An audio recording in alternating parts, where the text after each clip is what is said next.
Question is the role of nurse in genetics. Planning, implementing, administrating, and evaluating screening and program. Genetics में nurse का क्या role है? Planning करने का, implement करने का, एडमिनिस्टर करने का। कोई भी जैसे उसकी जो हेल्थ प्रॉब्लम है उससे रिलेटेड प्लान कर सकते हैं, कैसे उसका मैनेजमेंट होगा। मैनेजमेंट में जो भी चीज़ें हम प्लान करेंगे उसको इम्प्लीमेंट भी करना होता है। देन जो भी जैसे सर्टेन मेडिकेशन है उसको एडमिनिस्टर भी करना होगा। देन इवेल्युएट भी करना होगा, उसका रिस्पॉन्स क्या आ रहा है, उसका आउटकम क्या आ रहा है। Then screening and testing program. Genetics जो डिजीज़ हैं, डिसऑर्डर्स हैं, उनकी स्क्रीनिंग और टेस्टिंग जो भी उसमें भी नर्स जो है अहम रोल प्ले करती है। Monitoring and evaluating clients with genetic disorder in similar manner. जो क्लाइंट्स हैं उनकी जेनेटिक जो है डिसऑर्डर्स को मॉनिटर करना और उनको इवेलुएट करना, उनको उनके बारे में बताना, ये भी इसमें भी जो है नर्सेज का एक बड़ा रोल होता है। Coordinating care and services for individuals और families affected by genetic condition. Health care services में जो है डॉक्टर्स के साथ, नर्सेज के साथ, अदर नर्सेज के साथ कोऑपरेट करना है और जो भी सर्विसेज है उनको इंडिविजुअल को प्रोवाइड करना है जो भी जेनेटिक कंडीशन से अफेक्टेड है। Following up the position newborn screening test. Positive newborn screening test, जो न्यूबॉर्न स्क्रीनिंग टेस्ट हैं उनको टाइम टाइम पे परफॉर्म करवाना। Interviewing clients with possible genetically related condition, assessing needs and interaction in clients and families affected by genetic disease. देखना है clients को कि उसको क्या क्या जेनेटिक्स प्रॉब्लम हो सकती हैं या फिर कौन सी जेनेटिक प्रॉब्लम से वो अफेक्टेड है। एसेस करना है उसकी नीड क्या है, कि उसको किस चीज़ से इंटरेक्शन की ज़रूरत है। Taking comprehensive and relevant family history. Genetic condition को जानने के लिए आपको जो है कॉम्प्रिहेंसिव फैमिली हिस्ट्री लेना ज़रूरी है। Providing health, teaching and education related to genetic service as an advocate.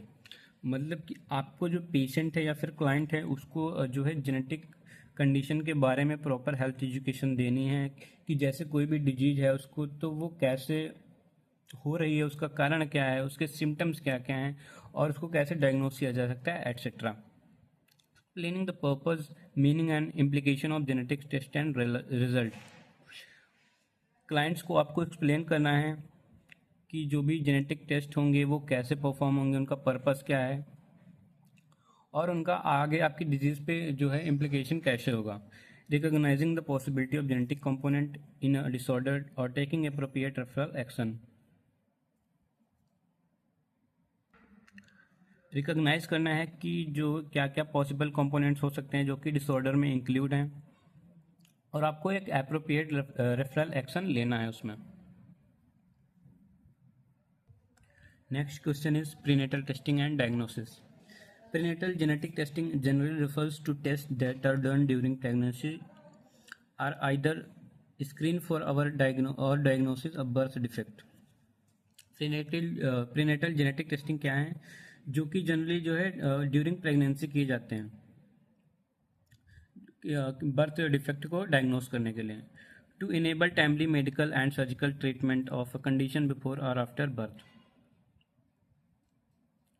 जो टाइमली है मेडिकल और सर्जिकल ट्रीटमेंट उसको इनेबल करने के लिए या तो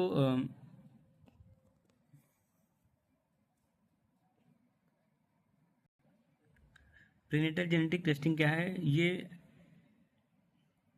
टेस्टिंग ड्यूरिंग प्रेगनेंसी की जाती है या तो फिर देखने के लिए कि जो है बच्चा है उसको कोई प्रॉब्लम तो नहीं है, कोई डिफेक्ट तो नहीं है, या फिर किसी बर्थ डिफेक्ट को है जो डायग्नोस करने के लिए।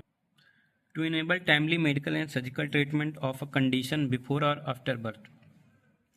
टाइमली हम लोग बर्थ के पहले या बाद में जो है मेडिकल और सर्जिकल ट्रीटमेंट को हम इनेबल कर पाएँ।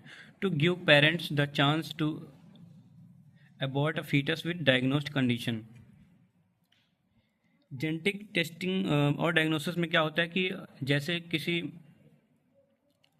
बच्चे को ऐसी एबनॉर्मेलिटीज़ है जिसकी वजह से वो बाद में उसको वो ज़िंदा नहीं रह सकता, तो उसको पेरेंट्स को चांस मिल जाता है उसको अबॉर्ट कराने का।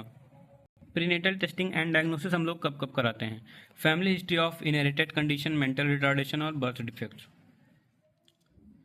History of previous pregnancy with foetal abnormalities, मतलब पहले उसको ऐसी प्रेगनेंसी हुई है जिसमें फीटल में एबनॉर्मेलिटी थी, तो उस कंडीशन में प्रीनेटल टेस्टिंग एंड डायग्नोसिस कराते हैं। Women has been expose to teratogens, कोई भी जो वुमेन है वो किसी ऐसे चीज़ से एक्सपोज हुई है जिससे उसके जो है फीटस पे या फिर उसके बच्चे पे इफेक्ट पड़ सकता है, तब भी जो है प्रीनेटल टेस्टिंग एंड डायग्नोसिस कराई जाती है। Women has type 1 diabetes mellitus, epilepsy and myotonic dystrophy,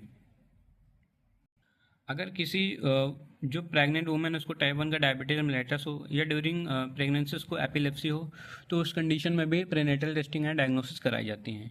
किसी का यूएसजी जो फीमेल कराया गया वो एबनॉर्मल आ रहा है, तो उस कंडीशन में भी कराई जाती हैं। Screening for potential neonatal infection, अगर कोई जो है न्यूनेटल इन्फेक्शन का पोटेंशियल है तो उस कंडीशन में भी स्क्रीनिंग कराई जाती है। हेमोलिटिक डिजीज ऑफ न्यूबॉर्न, ये पता करने के लिए कि जो न्यूबॉर्न बेबी है उसमें कोई हीमोलिटिक डिजीज़ तो नहीं है, उस कंडीशन में भी प्रीनेटल टेस्टिंग एंड डायग्नोसिस कराई जाती है। सिकल सेल और thalassaemia, Down syndrome screening, foetal anomaly screening, abdominal palpation and measurement of symphysis fundal distance. अब जो prenatal screening testing and diagnosis हैं वो मेनली 2 टाइप्स की होती हैं। फर्स्ट है हमारा non invasive and second one is invasive. जो नॉन इन्वेजिव में आता है वो USG ultrasonography, foetal echocardiography and foetal radiography आता है। इन्वेजिव के अंदर जो आता है वो एमिनोसेंटेसिस आता है, साइटोजेनेटिक एनालिसिस आता है, बायोकेमिकल एनालिसिस आता है, मॉलिक्यूलर एनालिसिस आता है।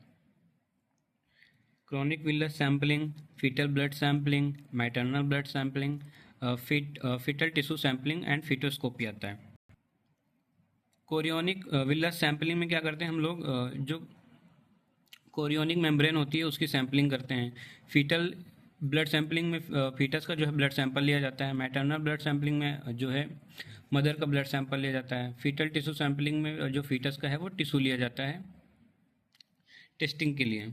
फीटोस्कोपी की जाती है। एथिकल इशूज़ इन प्रीनेटल टेस्टिंग, प्रीनेटल टेस्टिंग में एथिकल इशूज़ क्या क्या हैं? Inform consent and reproductive autonomy, testing या स्क्रीनिंग कराने से पहले आपको पेशेंट या फिर जो क्लाइंट है उसको इन्फॉर्म कंसेंट लेना होता है उससे। मैटरनल वर्सेस फीटल राइट्स, आपको क्लाइंट्स को जो है मैटरनल और फीटल दोनों के राइट्स बताने हैं। Non clinical use of genetic information, time pressure and decision making, ये सारी चीज़ें जो है आपको बतानी होती हैं। अब इसमें नर्सेज के क्या क्या रोल हैं? Provide detailed information about the test including purpose, benefit, risk, expected result. Detailed information देनी है कि जो टेस्ट हो रहा है आपका इसका पर्पज क्या है, इसके बेनिफिट्स क्या क्या हैं, इसको कराने से आपको किस चीज़ के रिस्क हो सकते हैं और इसका जो एक्सपेक्टेड रिजल्ट है वो क्या होने वाला है। Help the patient to manage pre procedure anxiety, मतलब पेशेंट को आपको कोऑपरेट करना है कि जो प्रोसीजर हो रहा है उससे पहले जो एंजाइटी होती है उससे आपको रिलीफ कराना है। Take informed written consent from the patient, patient से आपको रिटन और इन्फॉर्म्ड कंसेंट लेना है, उसको सारी चीज़ें बतानी हैं जो उसकी टेस्टिंग होने जा रही है, जो कि आपको फर्स्ट टाइम में दिख जाएगा। उसको पर्पस बताने हैं, बेनिफिट बताने हैं, रिस्क बताने हैं एंड एक्सपेक्टेड आउटकम्स बताने हैं। Administer RhOCD immunoglobin to RH negative mothers before every invasive procedure which involves risks of fetal blood come in contact with mother. Administer prophylactic antibiotics in tissue sampling, sedate patient by 5 to 10 mg diazepam. Procedure करने से पहले आपको prophylaxis के लिए antibiotics administer कर देनी है और टिश्यू सैम्पलिंग करने से पहले आपको डायजेपाम से उसको सेडेट कर देना है। इस वीडियो में इतना ही था।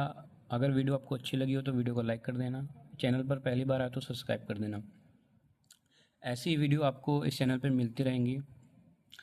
तो तो वीडियो को अपने दोस्तों के साथ भी शेयर करिएगा ताकि उनको भी नॉलेज गेन हो सके। Thank you.